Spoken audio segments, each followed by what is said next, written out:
नमस्ते साथीहरु, आज चाहिँ म यो खसीको रक्तीको रेसिपी लिएर आएको छु र यसलाई चाहिँ मैले आज एउटा खसीको सिङ्गै खसीको रक्ती लिएर आएको छु र यसलाई मैले यहाँनिर उसिन्नको लागि चाहिँ राखिदिएको छु र यसलाई मज्जाले पाकुन्जेलसम्म 10 मिनेट जति चाहिँ यसरी नै तातो पानीमा राखेर उमाल्नु होला र त्यतिन्जेल यो रेडी हुन्जेलसम्मको लागि चाहिँ म अरु मरमसलाहरू चाहिँ तयार गर्दै गर्छु।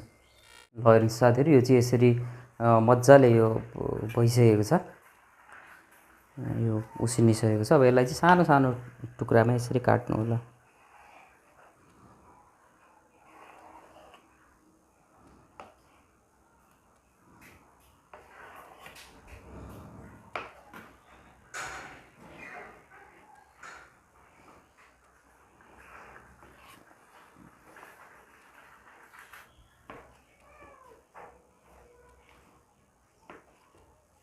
साथीहरु, यसमा कराई राम्ररी तातिसकेको छ।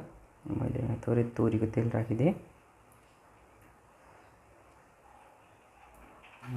यसमा मैले थोरै जिरा, यसै गरी एउटा तेजपात, खुर्सानी, साथीहरु थोरै मात्रै प्याज राख्नु होला। प्याज चाहिँ अलिकति र बाँकी प्याज चाहिँ लास्टमा राख्नुपर्ने हुन्छ।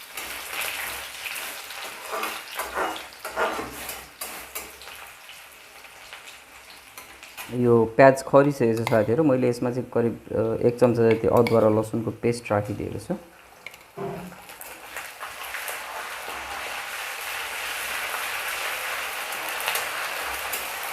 यसलाई राम्ररी खर्याउनु होला। साथीहरु, अहिलेसम्म तपाईले मेरो च्यानललाई सब्स्क्राइब गर्नुभएको छैन भने कृपया सब्स्क्राइब गर्नु होला र लाइक, शेयर र कमेन्ट गर्न पनि नभुल्नु होला। र मैले यहाँ करिब आधा चम्चा जति बेसार, यसमा करिब 1 चम्चा जति जिरा र धनियाको धुलो,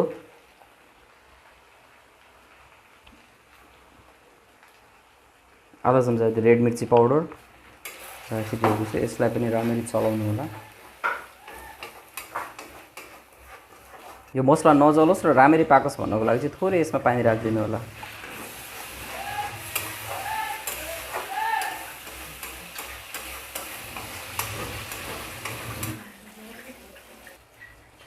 साथीहरु, यो लगभग मसलाहरू रेडी भइसकेको छ हैन। र यसमा चाहिँ मैले अलिकति यहाँ बोसो मिसाइदिएको छु। र ट्रेडिसनली हामी नेपालमा पकाउँदाखेरि चाहिँ रक्ती चाहिँ सधैँ यो बोसोसँगै पकाउने गरिन्छ, किनभने रक्तीको प्रपर्टी चाहिँ जहिले पनि बोसोलाई सोच्ने खालको हुन्छ। त्यही भएर जति चिल्लो भयो त्यति मिठो हुन्छ।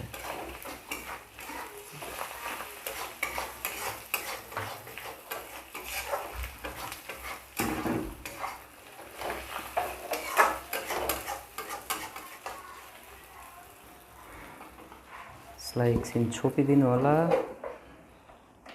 आगो अलि सानो गरिदिनुहोस्।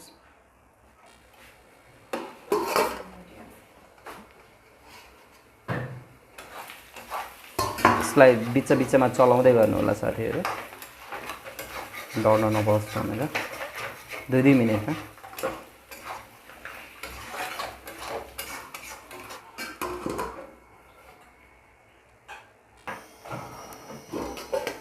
ल हेर्नु साथीहरु, यो पनि लगभग पाकिसकेको छ। बोसो यो पछाडी रक्ती हालेर पनि यसलाई खर्याउनु पर्ने भएकोले मैले चाहिँ यसमा अघि यो काटेर राखेको रक्तीलाई एड गरिदिँदै छु।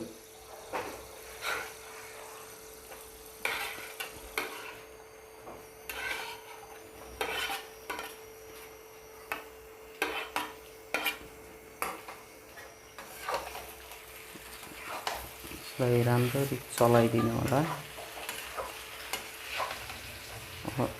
यसलाई चाहिँ साथीहरु राम्ररी चलाइदिनु होला।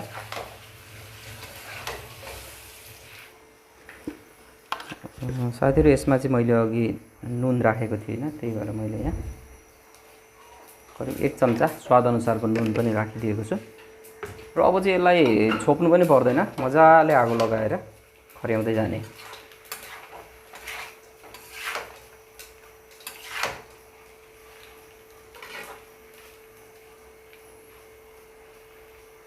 थोरै आगोको भोल्युम बढाइदिनुहोस्।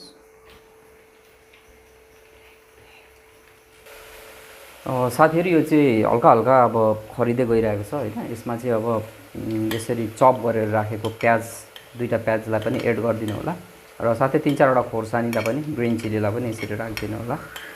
यसलाई राम्ररी चलाउनु होला।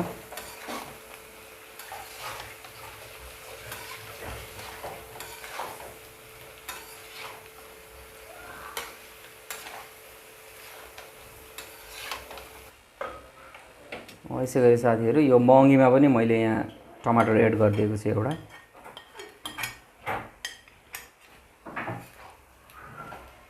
यसलाई चलाइदिनु होला।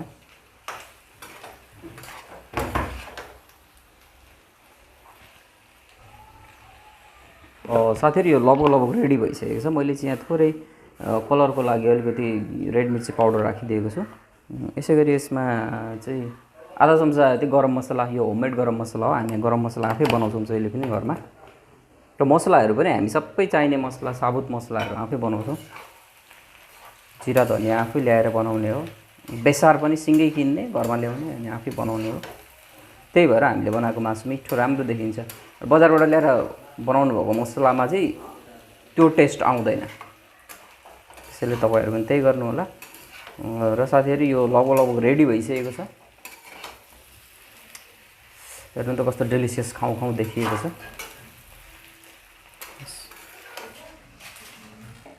साथीहरू म चाहिँ यहाँ यसमा प्लेटिङ गर्न गइरहेको छ। हेर्नु त